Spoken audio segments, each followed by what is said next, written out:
You want answers? I'm as mad as hell, and I'm not going to take this anymore. You want answers? You have offended my family. I think I'm entitled. You want answers? I want the truth.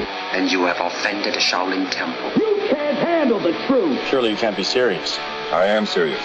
And don't call me Shirley. Radical Rant.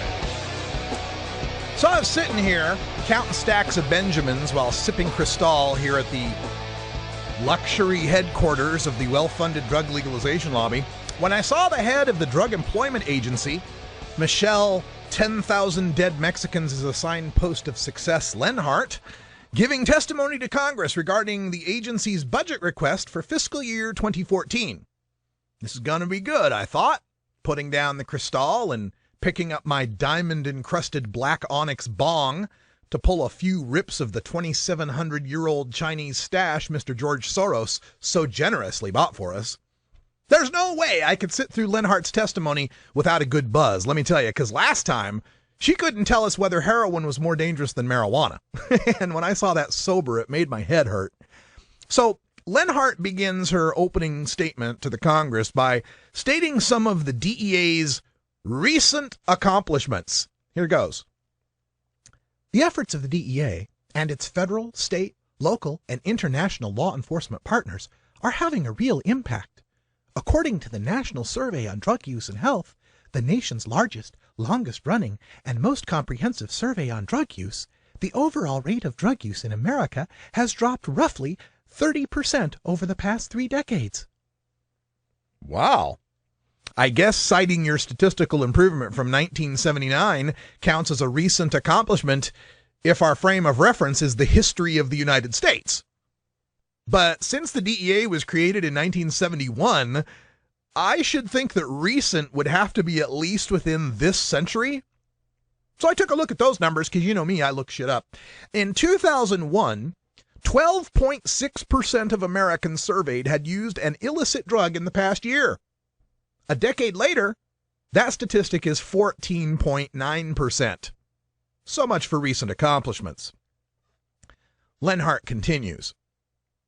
More recently, since 2006, the number of past month current users of cocaine and methamphetamine have declined 44% and 40% respectively. Well, all right, 2006 is more recently than 1979. At least we're in this century. And yes, it's true. There are fewer monthly coke and meth users. However, since 2006, more people are using marijuana, more people are using heroin, more people are using ecstasy, and more people are using OxyContin every month. It's like you're squeezing a balloon. You get a little here and it pops out over there. Leonhart continues. For fiscal year 2014, the DEA requests $2,428,869,000 for its salaries and expenses and diversion control fee accounts. In addition, DEA will receive an estimated $557 million in reimbursable funding from the Organized Crime Drug Enforcement Task Force Program, the Asset Forfeiture Fund, the Department of State, and other agencies. What? Only a measly $2.4 billion for a single year? Gosh, how will the DEA ever combat the efforts of our well-funded drug legalization lobby when they only have 200 times more money than us? Leonhart continues. DEA will have a total of 10,699 positions available, including 5,303 special agents, including fee-funded and reimbursable positions, and will utilize an estimated 9,639 full-time equivalents in fiscal year 2014. Whoa, only a measly 10,000 full-time employees? How will the DEA ever combat the efforts of our well-funded drug legalization lobby with only 100 times more salaried employees? She continues. The sequester is forcing DEA to make many difficult choices. In this context, DEA has achieved significant savings by mandating that its employees purchase the lowest available fare for all official travel.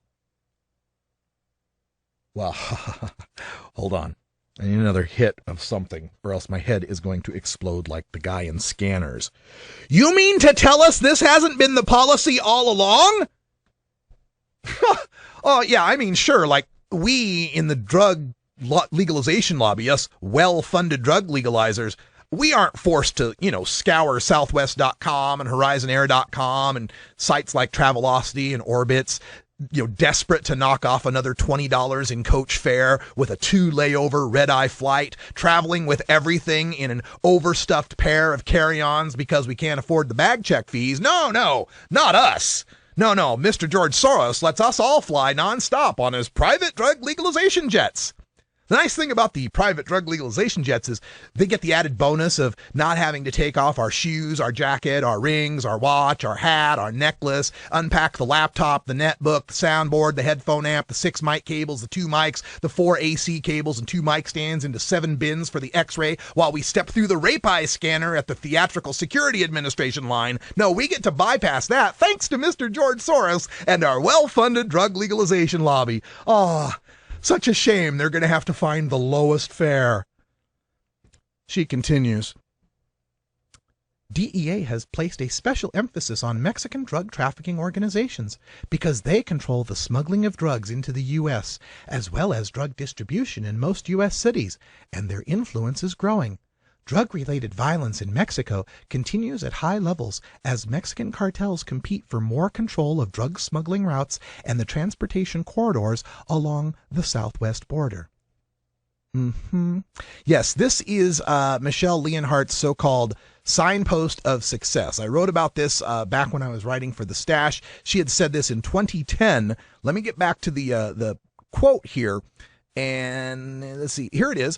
With the appointment of Leonhart, we can forget about facts and science because she thinks the piled up bodies of Mexican citizens and cops is a success. This is what she said, quote, "Our view is that the violence we have been seeing is a signpost of the success of our very courageous Mexican counterparts are having.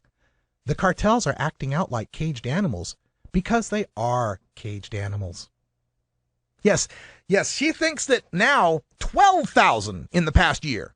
And this is a number that has increased every year since 2006. We're just getting more and more signposts of success. 7 years running now, signposts of success that equal tens of thousands of dead Mexicans. In that same report, by the way, back in 2010, I had also noted that the head of the Drug Enforcement Administration spent more than $123,000 to charter a private jet to fly to Bogota, Colombia last fall, instead of taking one of the agency's 106 planes. The DEA has 106 planes, and yet now Leonhart has to come out and tell the agents and the employees to get the lowest possible fare when they travel. One more thing from Michele Leonhart's testimony to the Congressional Committee today for the 2014 budget of $2.4 billion. During fiscal year 2012, DEA denied total revenue of $2.8 billion from drug trafficking and money laundering organizations through asset and drug seizures. This includes nearly $750 million in cash. Between fiscal year 2005 and fiscal year 2012, DEA has denied more than $21.5 billion in revenue from drug trafficking organizations. $5.8 billion of that was cash.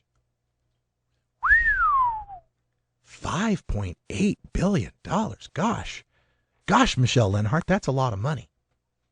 Except when I look at this story from the end of 2012. Last year, the Justice Department settled with British mega bank HSBC for $1.9 billion. Okay, so the $750 million you seized last year was less than half of just a fine that this bank had to pay to drop charges that they were laundering money for Mexican drug cartels and terrorist organizations, and excuse me for the redundancy. Here's the quote from the story.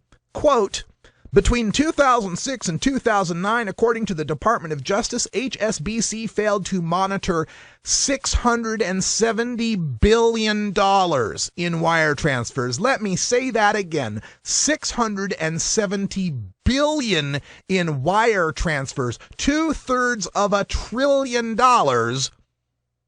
And you want us to applaud because you managed to scoop up $5.8 billion of that in cash, huh? Woohoo! In fact, HSBC also failed to monitor $9.4 billion in cash transactions. That's 2009 to 2006 there. That's a 3-year period. And you're trumpeting the fact between 2005 and 2012 you got $5.8 billion in cash? Whoopie-ding-dong! And not a single banker faced a criminal charge or trial despite having been caught doing this sort of thing before and warned before. And in fact, the bankers got to keep most of their bonuses. I was wrong. That 2,700-year-old weed George Soros bought me isn't helping. This woman still makes my head hurt. Hey, that's all the time we got here for Hour 1, but stay tuned with us for Toker Talk Radio. Hour 2, we got Craig, we got Brian the Red showing up here in the studio. We're going to have ourselves a good time. I'm Radical Russ. Until next time, take care of each other, Tokers. This is the Russ Belville Show. The Russ Belville Show is blogging and podcasting daily at radicalruss.com. You plant it, you grow it, you dry it, you roll it, you smoke it. You take a seed, you plant it,